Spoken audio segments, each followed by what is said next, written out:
And a good Monday to you. Welcome on in to Lunch with Claibs and Joe here on claibsonline.com, powered by Ameren, Illinois, and driven by Munganess St. Louis Acura. I am Joe Roderick, joined alongside by Mike Claiborne. Claibs, happy Halloween. Yeah, and happy Halloween to you as well. Do you do anything special for Halloween? No, take my kid around. That's what it's going to. That's what it's going to be. Walking around the neighborhood, maybe go to one nearby, and just hit up every house imaginable. Are you a candy person? I mean, if there's Reese's in there, like I think I said this to sent this to Rennie, not this morning. They had a poll question. They had a thing up there for this is St. Louis in the morning about, do you take your kids candy? And yeah, if there's a Reese's in that bag, I'm taking every single one of them. Never touched the stuff. I was never a candy person. Really? Never had a cavity. So I mean, it's no secret, Claibs, that you used to be a much bigger person than you are today. Yeah. So what was it that got you there? Probably eating a lot of food I had no business eating. A lot of fried food, a lot of bread, sodas, stuff like that. But I never had a cavity. I never had a liking for candy. Yeah, that's so like when we used to go trick or treating, that was just a reason for me to hang out with my buds. So I would just give them the candy. You guys split it. I don't want it. Yeah, I'll do that. He's big into like the Sour Patch Kids, those type, the gummy candies that are just covered in the sugar and stuff. So I can get away with stealing anything that has peanut butter in it. That's what's wrong with just making a peanut butter sandwich? Why? That's it doesn't have the chocolate in it. Oh. So, yeah. I was never that guy. I mean, my kids, they would do it, but the thing is, what we would do in my neighborhood, we would do trick or treating the night before Halloween. Yeah. They do that in some of the towns over here in Illinois. I don't know what Missouri has, but any ones that have a parade, they'll do that over there for that. So that'll start whenever it gets dark tonight. We'll be going all around. I'll set up what I've done the past few years. I just set up a big bowl in the driveway, and there's usually a little bit left in there when I get back. I don't know if the first group takes all of it or not. I don't have any way of knowing that, but that's just what I do every year now. Well, bully for you. Yeah, I'm not sitting there answering the door every few minutes. Claibs, we got an awful lot to get to on the show today. I think this might be one of our longest rundowns that we've ever had since we've started doing the show. And I know that we are in the middle of football season. I know the Blues just started, but as we all know, the Cardinals are the team that kind of lead the headlines. And rightfully so when it comes to the story that came out this weekend. Nolan Arenado has decided to opt in to the next 5 years of his contract. He will be a St. Louis Cardinal until 2027. I'm trying to think back to a time where a star player, top of his game, elite level guy, has chosen to not test the waters and see how much more money they can get, instead saying, you know what, hey, the next 5 years, I'm happy where I am. Well, yeah, there's a lot of reasons for it, and I'm certainly happy he's back.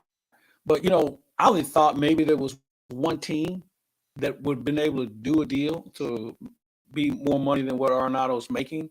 I was thinking, okay, maybe the Dodgers walk away from Justin Turner. David Price's contract comes off the books. Maybe they could roll out the money to him. But I didn't see that where there was going to be a lot of takers for that sort of money. And plus, I think there aren't as many distractions in St. Louis as there would be in Los Angeles or in some other places. Because if he goes somewhere else, they're like, well, wait a minute. We're paying $35 million for this guy, and he doesn't do this. I think that if you've been around Nolan Arenado enough, he likes to just keep it simple. Just show up and play baseball. So it's good that he's back. And I think that settles the notion that maybe Nolan Gorman was going to eventually go back to third base. I don't see that happening for the foreseeable future. So we got that taken care of. Yeah, and as you kind of throw around teams out there and you kind of look at who would have been a good fit for that. The Mariners were a team that came to mind for me, having a lot of young talent right now that's still in arbitration, and just having made a few trades to kind of fill some of those other holes. Is that a guy that you can, is Nolan Arenado a guy that you can give $35 million a year to and make yourself go from being a playoff team, which they are now, to going and being that World Series contender type of team? If everybody else on the team takes that next step that they needed to, and that kind of had to be the big question for Nolan Arenado, who has been so vocal during his time in St. Louis about wanting to be a contender, coming out this year and saying, you know what, hey, the wild card's not going to cut it. We need to win the division. And I think even after this season, winning the division and not getting to play past the first weekend, I think this is something that's going to eat at him and shows his competitive side. And you mentioned the Dodgers, who we all know are stacked. If he would have gone to any other team and he would have been a $30 to $35 million guy on any other team, how much is he hindering that team being able to go out and be competitive? Or did that team just blow their entire budget on just him? Where here with the Cardinals, we know they probably have another $40 million to spend this offseason on other free agents that they can go out and improve themselves now, having cornerstones like Nolan Arenado and Paul Goldschmidt there, at the corner infield positions, batting third and fourth in the lineup. Well, here's the other thing you have to take into account. The Cardinals really aren't paying a bulk of the salary. Colorado's still on the hook for part of his salary. So that comes into play. But, here's the other thing. Nolan Arenado has not been productive in postseason. So when he talks about wanting to be on a better team or wants a team to be better, it starts with him. Yeah. I mean, he's a career 175 hitter in postseason. Now it's a brief sample size, but I think it starts with him when it comes to wanting the team to be better. And I think it comes to everybody. Just do your job and you should be fine. So, it's done. We're trying to improve the ball club in some other areas. I know John Mozeliak talked about visiting with him last week about, the team. And I got to think one of the reasons Nolan Arenado wanted to make sure, hey, look, are we going in the right direction? What are we going to do to be better this offseason? We're going to get another catcher. We're going to get another pitcher. What are we going to do about the infield? What are we going to do about the outfield? And I'm sure that Mo had to have a checklist of things to go down the list with him with regard to making sure he has a comfort level that the team is moving in the right direction. And we not only did Mo go out there and talk to him last Monday, we also know that Adam Wainwright has talked to him. We know that Paul Goldschmidt's also talked to. So, the leaders of the team have been very heavily involved in talking to Nolan Arenado about the future of the St. Louis Cardinals and knowing how competitive they're going to be in the future. So I know it's still maybe a few weeks too early, and this is something that we can talk about more once the World Series is over. Who's at the top of your wish list right now for the 2023 St. Louis Cardinals? I would start with Sean Murphy, catcher from Oakland. You got to get some catching, all right? And I don't need him to hit 30 home runs. I need him to be in a position where he can do a good job behind the plate, move runners along, be anything better than what we had this year. You got to be better. So that's the first priority. Second priority is, what am I going to do with Tyler O'Neill? Because it was evident the Cardinals couldn't count on him this past season. He's had one good year where he was productive. And at this stage of his career, you have to ask yourself the question, is this the norm where we get part of Tyler O'Neill? And is that good enough? Or do we need to move on because we have other aspiring players that are moving up in the organization? So you have to address that. The other thing you have to address is your bullpen and making sure you have a little bit more experience and more than one closer. If you look at the game today, you have to have guys with closing experience in some way, shape, or form. Because the way people use the bullpen today, you just can't run the same guy out there every day. And we saw that with Ryan Helsley. He didn't want to go out there every day. I mean, he was a lot of days he couldn't go back to back. Giovanni Gallegos, he had his moments as well. So I think you have to address that. Right now on the surface, you say, well, we got a lot of starting pitching. Yeah, we say that every year. But I think you have to take another step to make sure you're super loaded. And maybe you move a player or two. I don't expect this roster to be the same one in spring training that we saw in the season. If you think that's the case, you're sadly mistaken. This team is going to make some adjustments.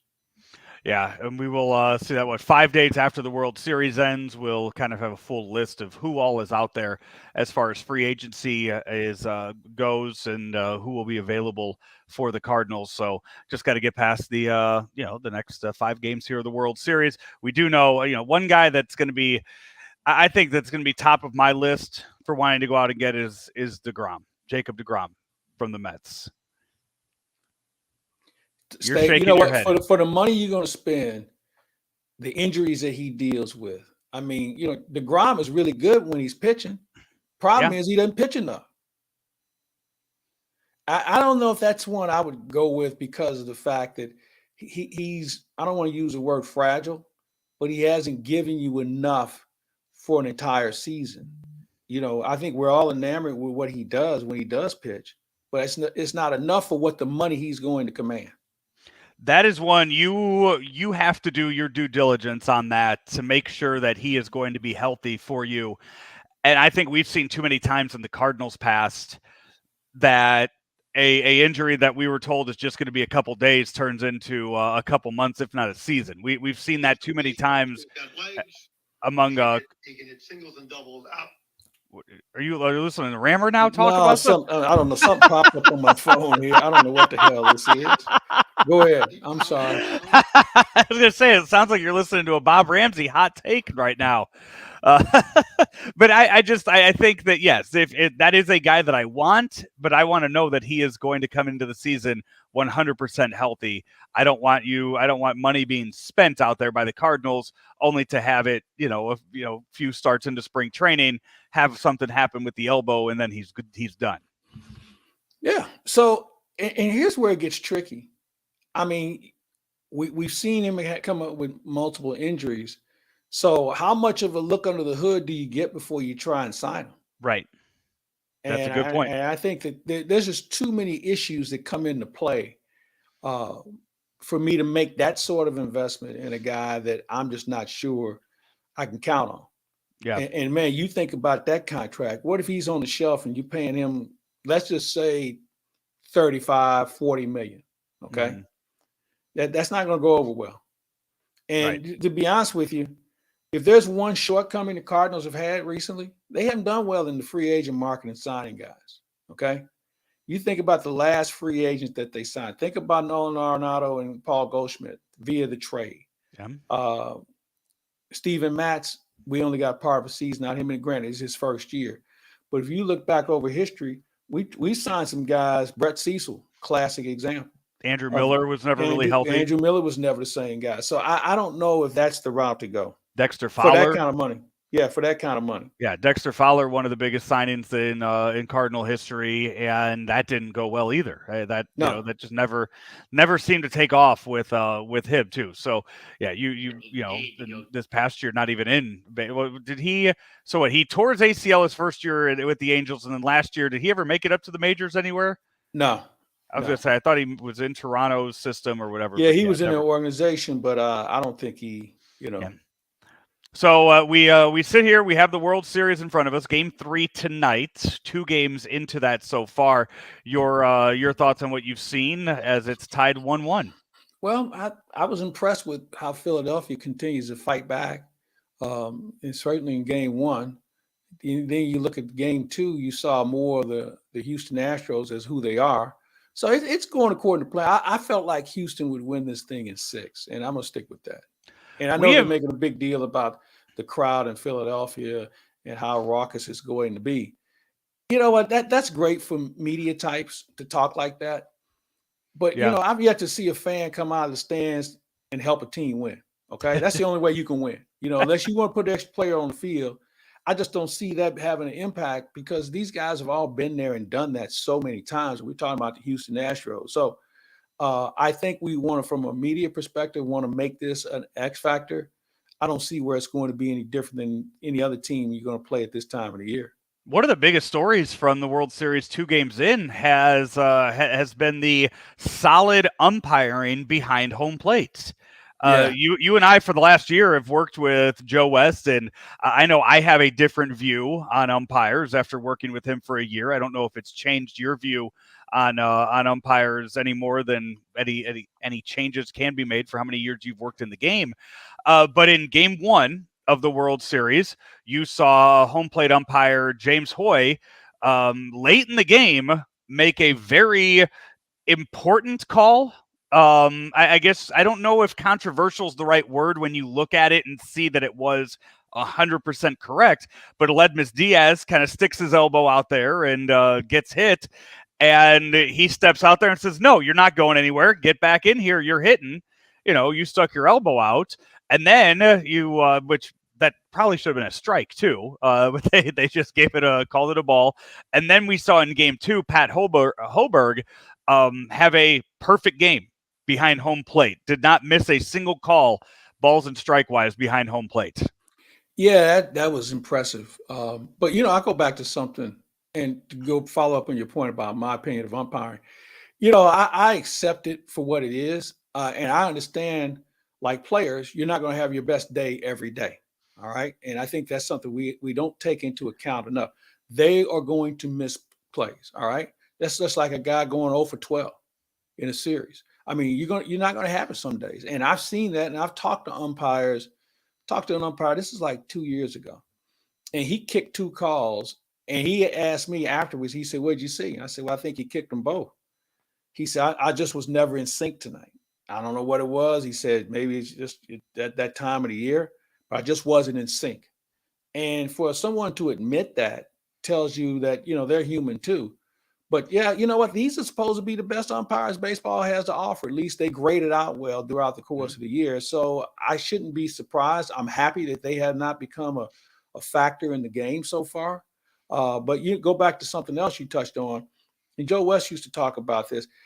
Umpires don't look at the scoreboard or look at the calendar to see how important the game is. If it's in the rule book and if there's an infraction, you call it. You don't. It's not like the worst thing I've ever heard is when you hear in basketball or hockey or football, you got to let them play. You got to let them decide the fate of the game. No, they are deciding the fate of the game when they do something wrong. Yep. And that's something that I'm glad to see umpires do. Because as you mentioned, I wouldn't call it controversial, but certainly it was impactful as far as how the outcome turned out to be. So bully for them. Let's hope they can keep it up for 5 more games. We also saw another rules official step in between Game 1 and Game 2, something that does hit a little close to home. Martin Maldonado, the head catcher for the Houston Astros, apparently reached out to Albert Pujols before the World Series and wanted to get some of his bats for the World Series, knowing that, hey, you know what? He probably gets better bats made for him than other players do because he's Albert Pujols. But what I think a lot of people were shocked to hear, that Albert Pujols' bats were actually grandfathered in after the 2010 season, that players are not allowed to use the same bat that Albert Pujols uses if they started playing baseball after 2011 due to the way the weight is shifted in the bat, the density of the wood, and it's more of a issue of safety because the bats Albert uses have a bigger a greater tendency to break in games. Yeah, but here's the deal with that. And I remember when that rule came into play. One thing about Albert doesn't break a lot of bats. But I've seen what happens because really what it is, the lacquer that they were using, the way they were dipped multiple times made the bats brittle and they were breaking. And, a couple of times people almost got hurt with them. So that's why they changed them. And there's a little circle in the handle, right on the handle, a little circle. That's kind of like a trademark of making sure the grain is properly aligned with the dip. And so that's why they did it. And you know what? He's Albert. I get it. Maldonado now has some more collector's items instead of being able to use them. So be it. I mean, I don't know if it's going to make him that much better of a hitter. Right. You know what? And for a player to think that too, and to reach out and kind of have that idea, though, that kind of tells you what kind of mind that Maldonado has, to kind of look and say, you know what? I bet they use better wood on Albert Pujols' bats than they use for Martin Maldonado's. I'm going to see if I can get some of those for the World Series. Yeah, well, it's not a bad idea. And that's the thing. Bats are really a personal item. Some guys can go through multiple bats during the course of a year. I remember Tony Gwynn went like a couple of years without breaking a bat. I mean, and then there are other guys who have marks all over them. But, if a guy has a feel for it and he's seeing how he's swinging it well, there'll be guys that'll pick up another guy's bat and use it until he figures out what's wrong with his swing. Hey, before we get off baseball here, are you hearing anything as far as the Cardinal coaching vacancies go? Nothing official. Most said it'd probably be a couple of weeks. I would imagine we'll hear some announcements after the World Series. Normally, you don't make any formal announcements about your team during the World Series, although apparently the Kansas City Royals did it differently, where they announced hiring a new manager. But we will probably hear it after the World Series. I kind of feel like Dusty Blake is probably going to end up being the pitching coach. He's our defensive strategist. He works with the pitchers a great deal. I think he'll probably be in the loop somewhere. I think there's a number of different scenarios you can use as far as a hitting coach and coaches are concerned. Turner Ward did a really good job in his first year, certainly with Paul Goldschmidt. And Turner's been a hitting coach before.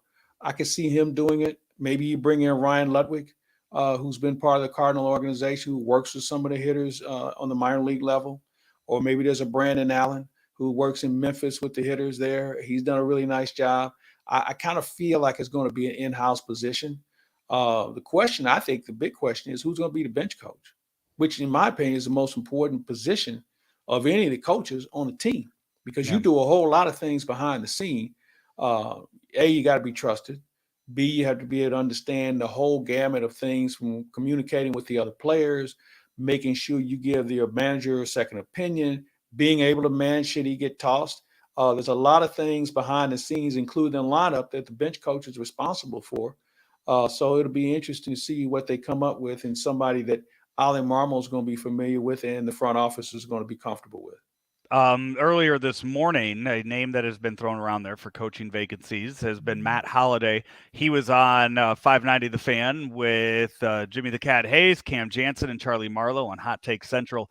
And I guess told them that he has not spoken to Mo about it yet, but said he would be open to discussing the bench coach position of the Cardinals. I know Matt Holliday has worked with a lot of Major League Baseball hitters, but I think the thinking behind it was that he wouldn't want to take a Major League Baseball job, knowing that he has one son in the minors now and another one that's still in college.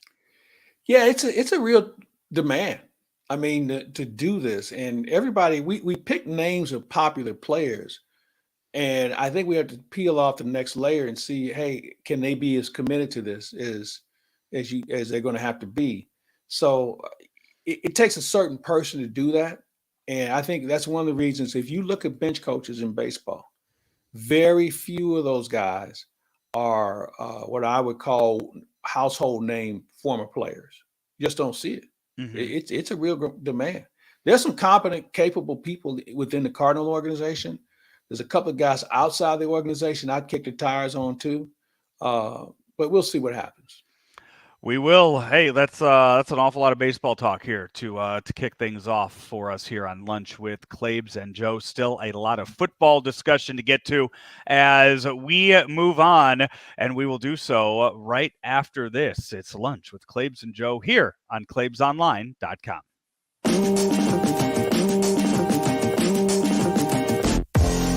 My name is Jeremy Seabury. I am one of the owners of Pulpit K9. Marcus Galmore, co-owner of Pulpit K9.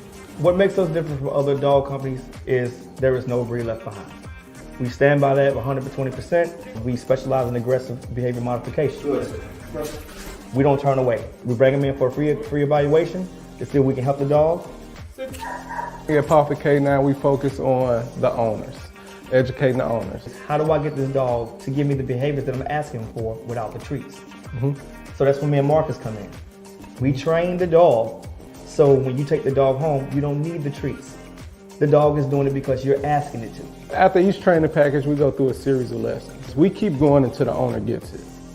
We make sure that they go over the beatings with their dog, and that dog is listening before they leave here, but also we follow up when they get home. Is your pup listening to you here? If it's not, we one phone call away, we'll make a trip. We got the Pulpit Mobile, where we go out to their homes and make sure their dog is okay.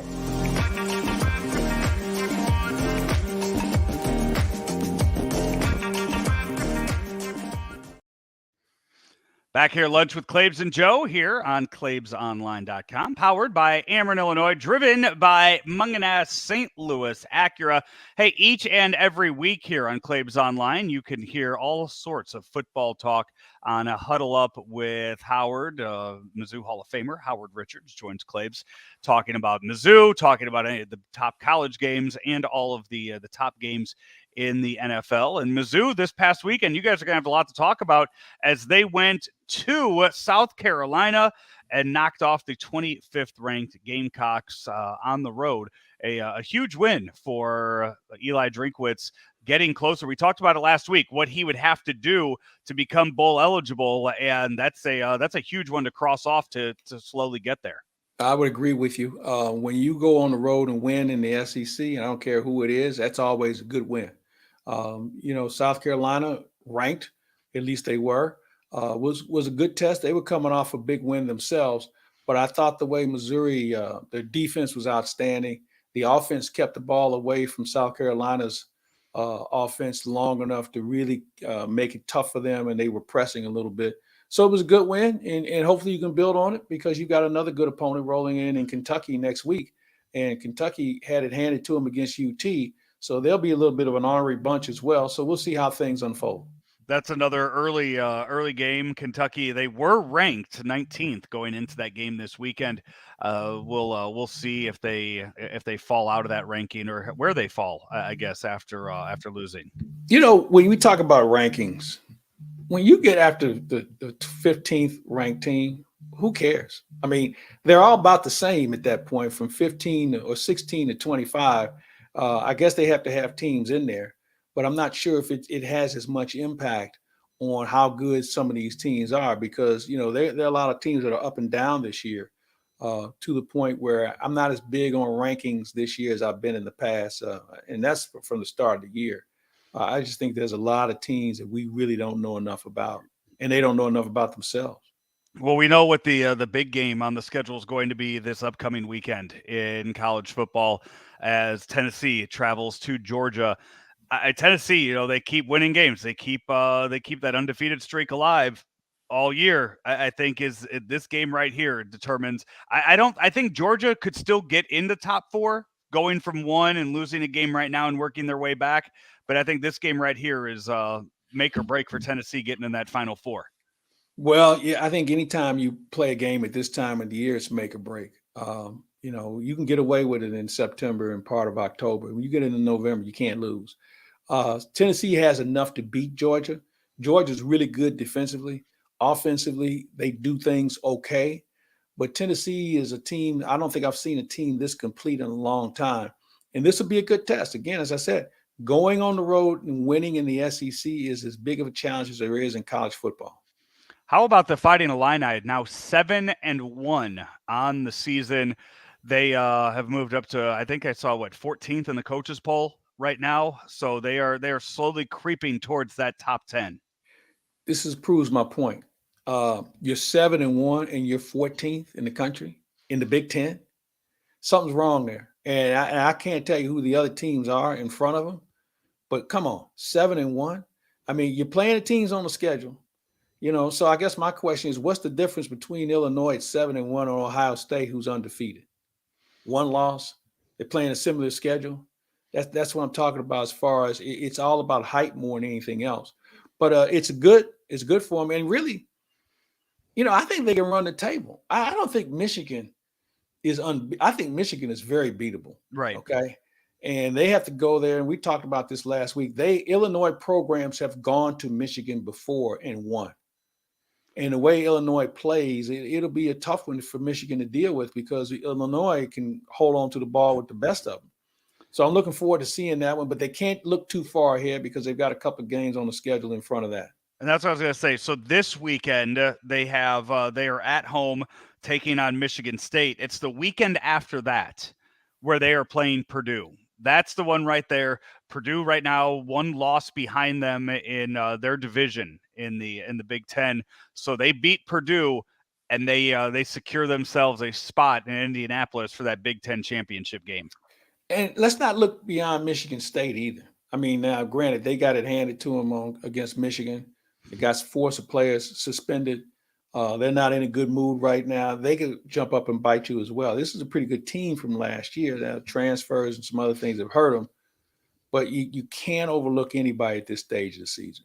They are 16.5-point favorites against Michigan State going into that game this weekend. You mentioned Ohio State. So right now, they have Michigan on the schedule. Illinois has Michigan on the schedule. They could lose that game to Michigan and still be in the Big Ten championship game. Yeah. So and then it comes down to Ohio State, Michigan for who's going to be the highest ranked team out of the Big Ten. That game's not going to be decided. Their Illinois' opponent in the Big Ten championship game isn't going to be decided until that final weekend of the season. That game on November 26th, the Ohio State-Michigan game, we're not going to know who is going to be in that game until those two play each other and we get a winner out of that. So Illinois is just going to be sitting there waiting to see who they're going to have. Yeah, that's okay. They'll be prepared. They'll be prepared. It'll be fun to watch. You know what? It has been usually Illinois football, same with Mizzou football, something that's just kind of background noise. It's just there, and you're watching all the other big programs play football, and you're just like, okay, what'd they do this weekend? Okay. But as they creep up in the standings and you get closer to those single-digit numbers, it gets to be a little more fun to follow them. And I know you guys just had Kerry Davis on the other day talking about that when he got the Illinois stuff out of his closet.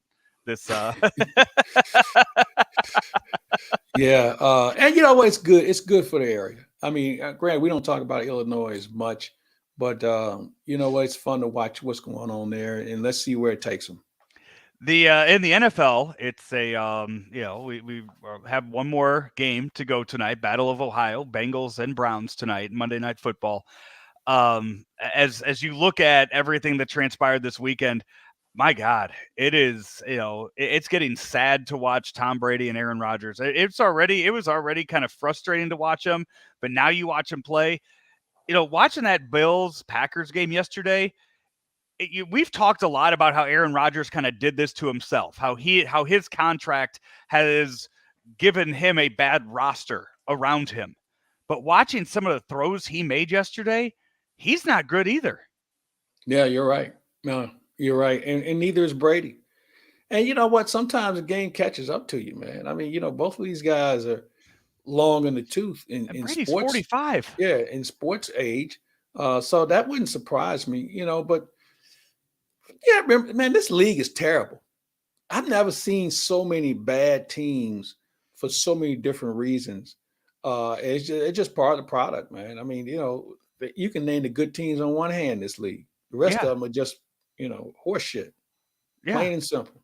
I'm finally on board with you. I'm on the Eagles train. After watching them play, after watching them beat the Steelers the way they did this weekend, and kind of looking around at some of their other wins and going back and looking at just how dominant they've been in some of these wins, and also knowing, seeing the relationship now between A.J. Brown and Jalen Hurts and seeing how well those two are working together right now, that's a fun team to watch.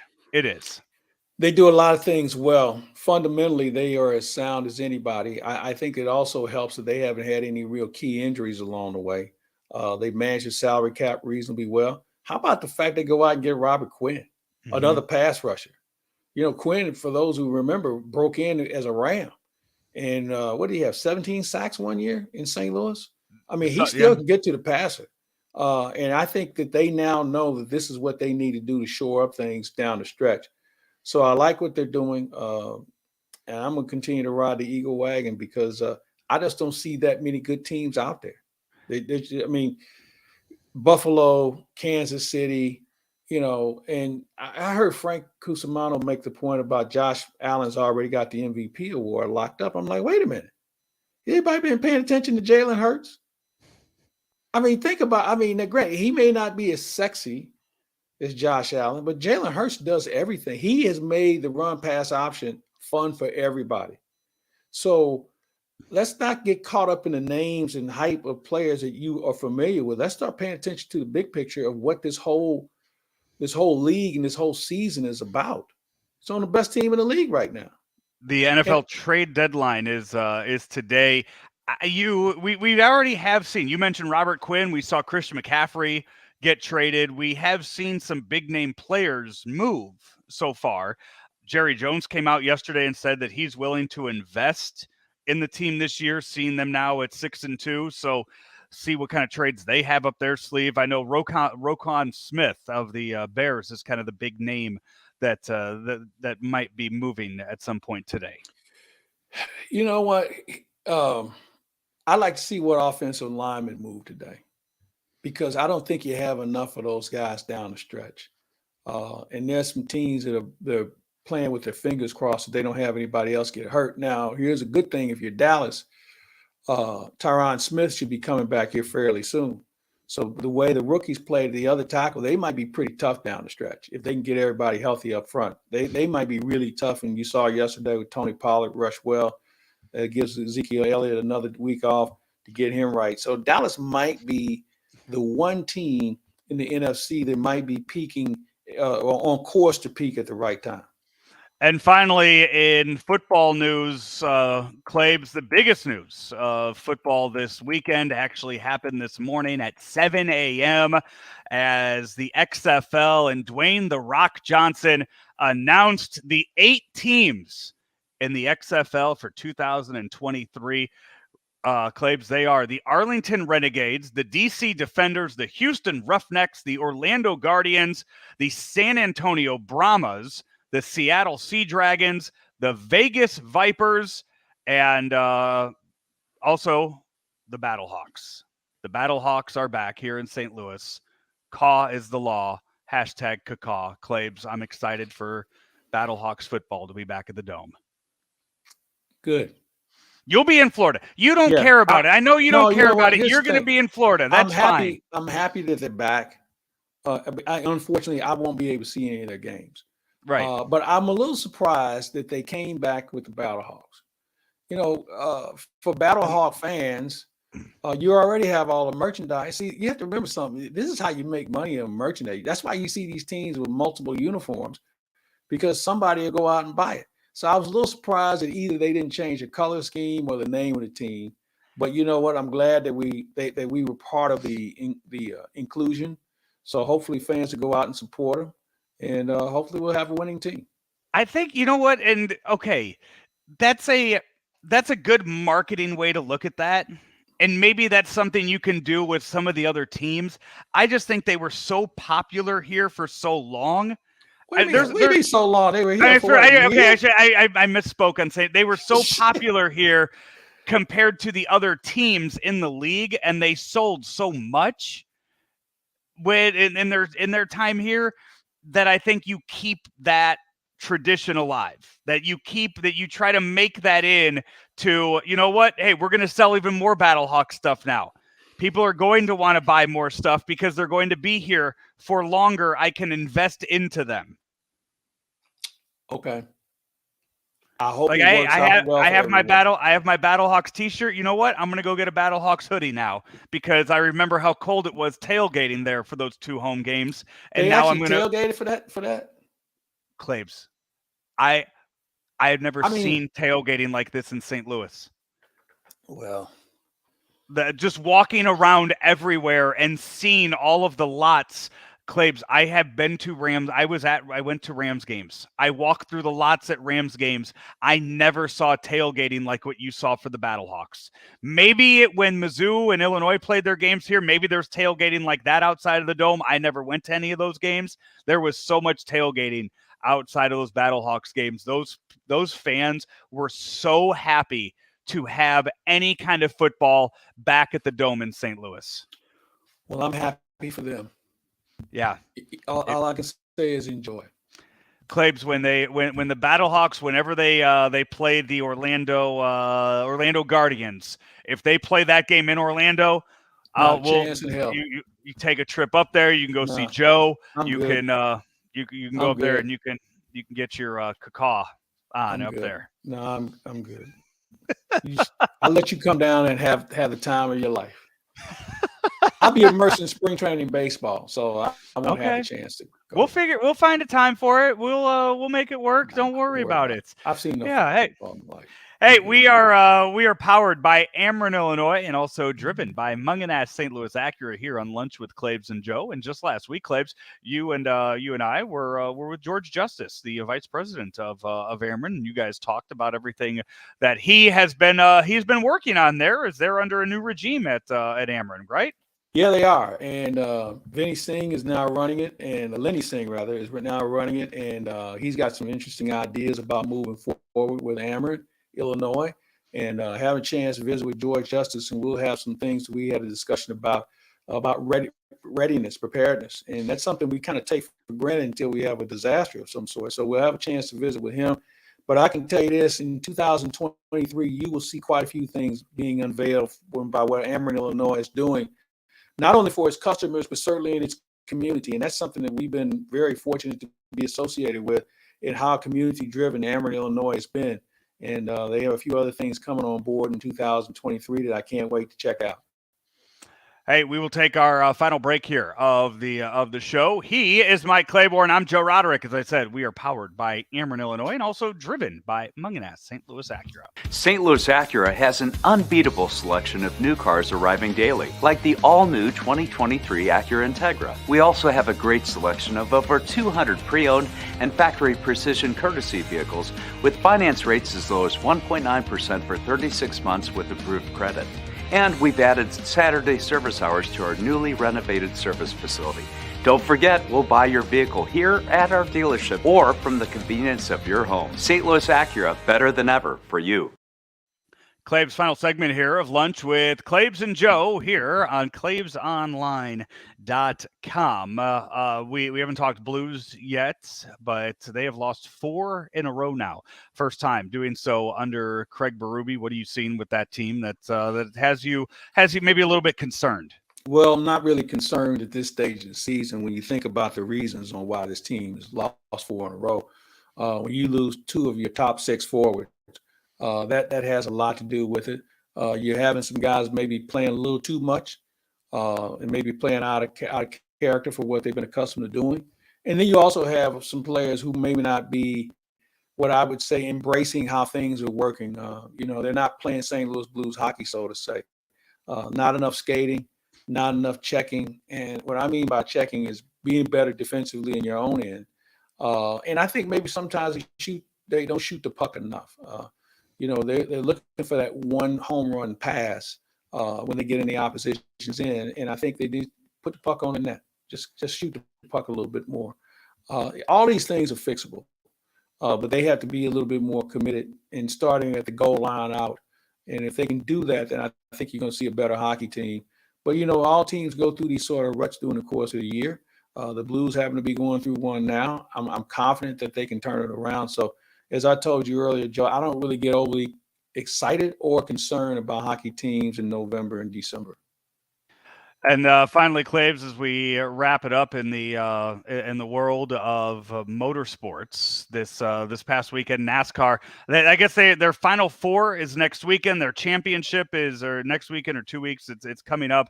But the sports world was a buzz yesterday with the way the race ended. Ross Chastain as kind of finished off the race video game style, just went right up there against the wall and took a full lap against the wall, kind of passing everybody that had taken the inside track, just went full on pedal to the metal and ended up finishing top 5 yesterday to qualify for that Final Four next race. Well, he had nothing to lose. As you mentioned, he was last in.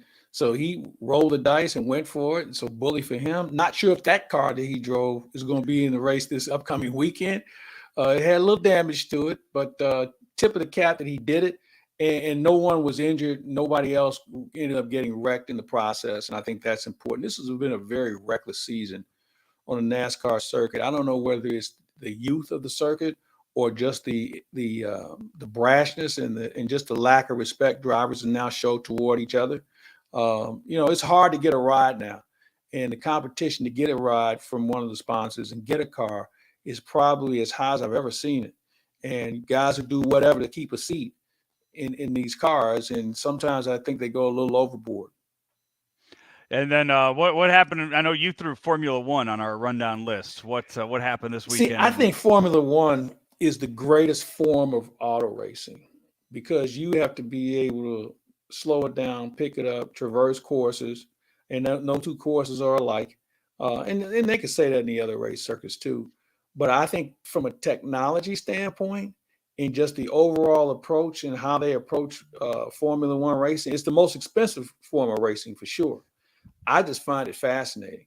And Max Verstappen, he's had an incredible season. Lewis Hamilton has been right there, although I think Lewis Hamilton's equipment has not lived up to the expectations. The Mercedes team just didn't have a good car this year. But I give Verstappen a lot of credit for what he's been able to do. Young guy who's got a really good future in front of him. And I think we're going to see another Formula One race in the U.S. We have the one in Miami that was an incredible success. You had one in Texas. I would not be surprised to see one in Vegas at some point because this is where it's headed. NASCAR's had its run. Indy cars have had their run. Formula One, if they put another race in North America, I guarantee it will do wonders for the industry of racing. Claibs, as we wrap up the show today, I got to ask: are you giving out full candy bars at your place? I don't give out anything. Oh, okay. No, I don't even. No, I'm good. Oh, all right. No, I don't. Don't even put the bowl outside, huh? No, I'm just not that guy. That's disappointing. Well, I'm sorry. Yeah, I mean, that is. it's just. All right. I'm trying to save parents money on dental bills here. Oh, okay. Yeah, I don't need that stuff. That's a good way to spin it, I guess. Yeah, that's what I'm trying to do. What do you have? What do you have lined up for the week?